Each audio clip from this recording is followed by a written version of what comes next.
Welcome to Circle Christian School Supplemental Math Videos. Real number properties. These are the basic definitions, operations, and rules that form the fundamental concepts of algebra. A long time ago, in a land far, far away, people discovered that they needed to have some sort of system to be able to count how many sheep, cows, pigs, little denarii that they had in their pockets. So they came up with a system called the real number system. The first numbers were just natural numbers, 1, 2, and 3, because basically that's what you had. 1 sheep, 2 sheep, 3 sheep. Try not to fall asleep here. Next, they discovered that it was very possible that somebody may have taken all their sheep and they just might have 0 sheep, and whole numbers were born. The integer numbers were what happens if you loaned your sheep to the other farmer and he now still owns you as sheep. So you were -1 sheep, -2 sheep, -3 sheep, on to infinity, which has a cute little symbol of a sideways 8, infinity. This would be negative infinity on this side of the number line, and this would be positive infinity on this side of the number line. Soon numbers started to take all sorts of shapes besides having 0 and pluses and minus. They discovered that they could put numbers anywhere on the number line.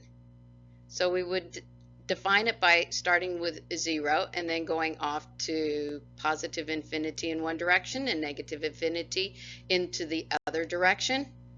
And basically, as long as you can get a number onto a number line, it would qualify as being a rational number. Rational numbers, again, are those numbers that you can put on a number line. Some different rational numbers that we may come upon are things like the square root of 4. Because the square root of 4 is 2, it can go on a number line. Other things were like repeating non-terminating numbers. For instance, 1/3 is the same as 0.3 into infinity, repeated over and over again. Well, we can actually put that on a number line even though it doesn't end, because we can take the spaces that happen between 0 and 1 and actually divide it into 3 equal spaces, 1/3 or 0.3 to infinity. And last we had irrational numbers. These are just numbers that you can't put anywhere onto a number line but still have real values going on within the real number system. Things like the square root of 3. Of course, our wonderful Philippians pi, and a cute number called e. We'll talk about that soon in the year here.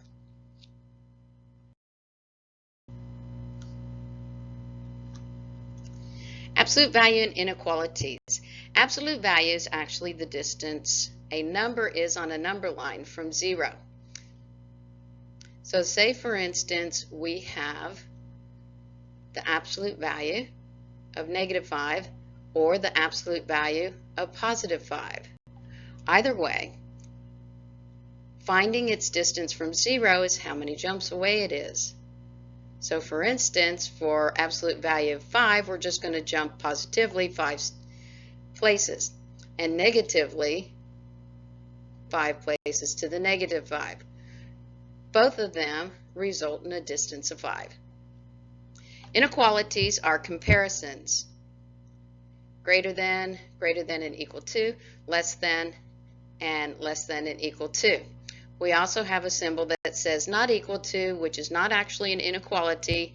It is a type of equality, just saying not. Next one is your order of operations, or PEMA. I shorten what many of you may know as PEMDAS into PEMA. Both are the same thing. It's just that basically I have combined the division and the subtraction with multiplication and addition. Following the order and doing this step by step is what's really key. Your calculator is order of operation orientated, but there are times you're not able to use your calculator, and I'm sorry, especially for you guys, you're going to have to write it step by step. Follow the steps. Do not do a step until you have completed a step before it. Parentheses, anything in parentheses gets done first. Exponents, anything with a power.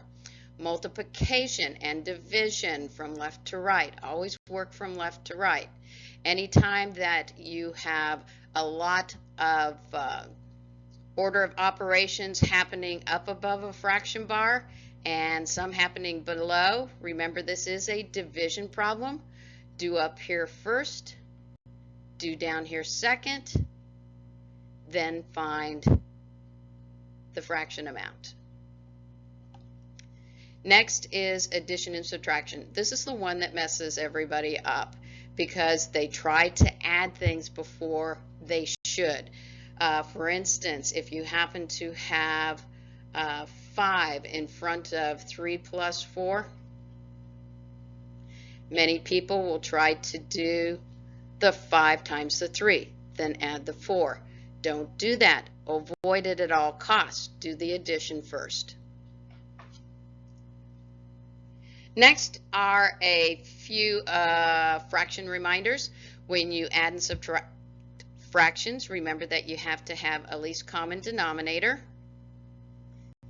There's a very simple way for doing fractions. So for instance, if you happen to have 1/6 and maybe added to 7/8, one way that you can do this is actually a kind of what I call a rope deal here. That I am going to take the 6 and multiply it to the 7 and add it to the 1 times the 8. And then we're going to combine the two bottom ones here by using multiplication, which is 48. And the result is going to be 42 plus the 8 over 48, or 50 over 48. I just like to remind you that all fractions must be simplified or they are wrong. Let's see, we can divide. The greatest common factor between the two is going to be 2. I know this because they're both even at least, and we're going to get 25 over 24.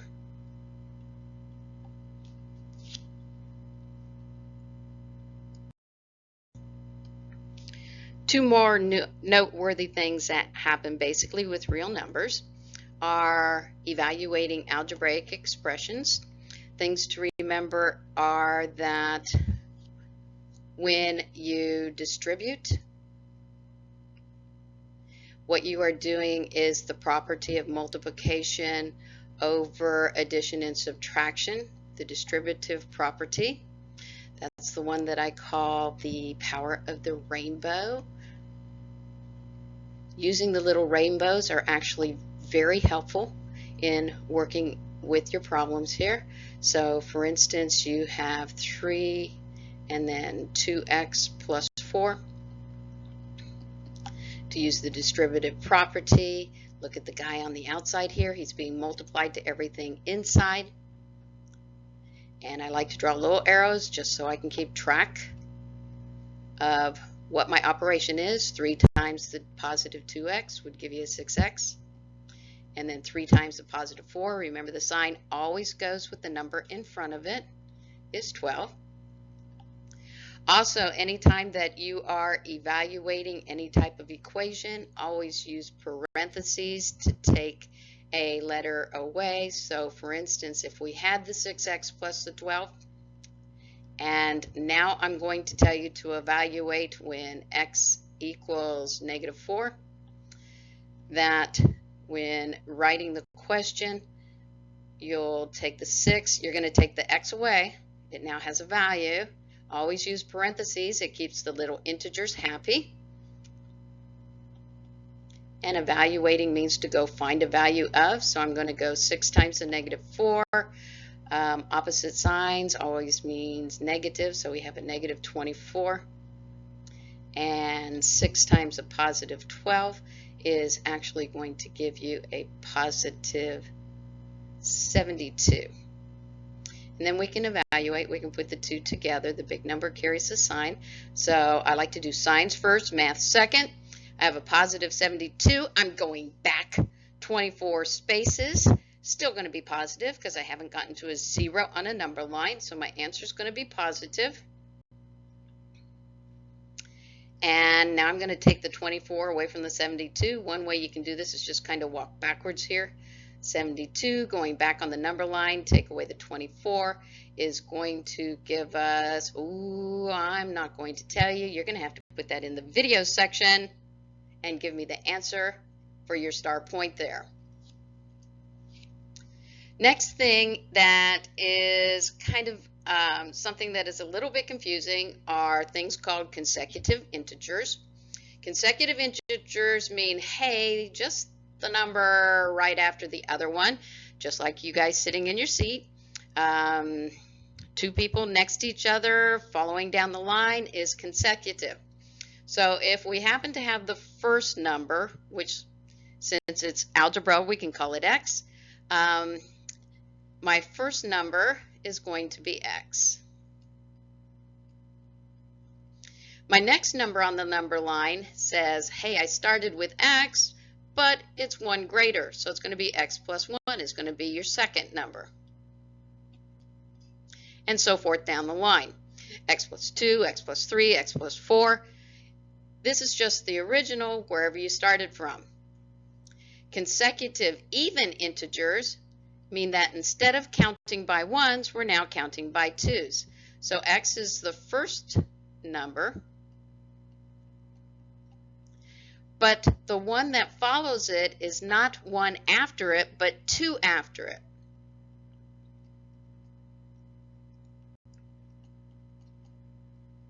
And of course, going down the line, plus 4, plus 6, and so forth.